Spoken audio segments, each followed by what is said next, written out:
একটি বিশেষ ঘোষণা। অনুগ্রহ করে মনোযোগ সহকারে শুনবেন।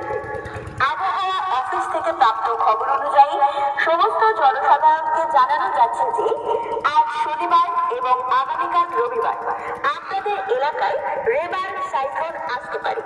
আপনার এবং আপনার পরিবারের নিরাপত্তা সুনিশ্চিত করা ও গবাদি পশুদের সুরক্ষিত রাখার ক্ষেত্রে কিছু সতর্কতা মেনে চলার জন্য ক্যানিং মহকুমা প্রশাসনের পক্ষ থেকে বিশেষ অনুরোধ করা হচ্ছে। নিরাপদ স্থানে আশ্রয় নিন। শক্ত ও মজবুত স্থানে অবস্থান করুন। বাড়ির কাছের জানালা ও দরজা বন্ধ রাখুন। নিকটবর্তী সরকারি আশ্রয় কেন্দ্র বা সাইক্লোন সেন্টারে অবস্থান করুন। যাদের ঘর বাড়ি নিরাপদ নয় তাদের অবিলম্বে আশ্রয় কেন্দ্রে চলে যাওয়ার জন্য অনুরোধ করা হচ্ছে। পর্যাপ্ত পরিমাণে শুকনো খাদ্য ও পানীয় জল সঙ্গে রাখুন। প্রয়োজনীয় ওষুধ ও চিকিৎসা সামগ্রী সঙ্গে রাখুন। গুরুত্বপূর্ণ নথিপত্র সঙ্গে রাখুন।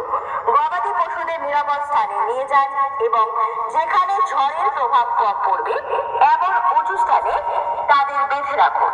প্রয়োজনে স্থানীয় গ্রাম পঞ্চায়েত বা বিডিও অফিসের সাথে যোগাযোগ করুন। মোবাইল ও রেডিও চার্জ করে রাখুন। মৎস্যজীবীদের নদী বা সমুদ্রে মাছ ধরতে যাওয়ার নিষেধাজ্ঞা জারি করা হয়েছে। যে সমস্ত জনসাধারণ নদী তীরবর্তী নিচু এলাকায় বসবাস করেন তারা অবিলম্বে নিকটবর্তী সাইক্লোন সেন্টার বা নিরাপদ জায়গায় চলে আসুন। স্থানীয় প্রশাসন ও দুর্যোগ ব্যবস্থাপনা কর্তৃপক্ষের নির্দেশ মেনে চলুন। আশা করি আমরা সবাই মিলে একসাথে এই বিপর্যয় কাটিয়ে উঠব। সকলের সহযোগিতা ও সতর্কতা আমাদের নিরাপত্তা নিশ্চিত করবে। যে কোনো প্রয়োজনে পুলিশ ও যে কোনো স্বেচ্ছাসেবী সংগঠনের প্রতিনিধির সাহায্য নেওয়া যেতে পারে। এই সময় কখনোই নদী পারাপার করবেন না।